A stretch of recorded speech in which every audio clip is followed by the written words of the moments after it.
పిల్లలకి schools start అయిపోయినాయి కదా! చాలా ఈజీగా పిల్లలకి నచ్చే విధంగా ఇలా ఎగ్ రైస్ చేసి పెట్టండి. బాక్స్ మొత్తం ఖాళీ చేసుకొని తీసుకొస్తారు. చాలా బావుంటుంది టేస్టు.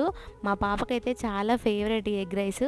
స్టవ్ మీద కడాయి పెట్టుకొని ఆయిల్ వేసి ముందుగానే 2 ఎగ్స్‌ను గిన్నెలోకి బీట్ చేసుకొని ఈ ఆయిల్‌లోకి వేసుకొని మంచిగా అటు ఇటు టర్న్ చేసుకొని చిన్న చిన్న ముక్కల కింద కట్ చేసుకొని వీటిని మంచిగా ఫ్రై చేసుకోవాలి. ఇక్కడ చూపించిన విధంగా ఇలా మంచిగా ఫ్రై అయిపోయిన తర్వాత దీంట్లోకి ముందుగా ఉడికించుకున్న అన్నంని, అలాగే ఒక స్పూన్ కారాన్ని, రుచికి తగినంత ఉప్పుని, పావు టీ స్పూన్ ధనియా పౌడర్‌ని, 2 రెబ్బల కరివేపాకుని, కొంచెం కొత్తిమీరని వేసేసుకొని స్టవ్‌ని హై ఫ్లేమ్‌లో పెట్టుకొని 3-4 నిమిషాల పాటు మంచిగా మిక్స్ చేసుకున్నామంటే ఎంతో రుచికరమైన ఎగ్ రైస్ అయితే రెడీ అయిపోతుంది.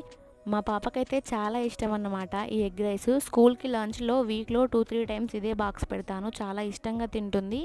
ఇంట్లో కూడా ఇలా చేసిచ్చాననుకోండి తనే తింటుంది. మిగతావి ఏది పెట్టినా సరే నేనే తినిపించాల్సిందే. Thank you.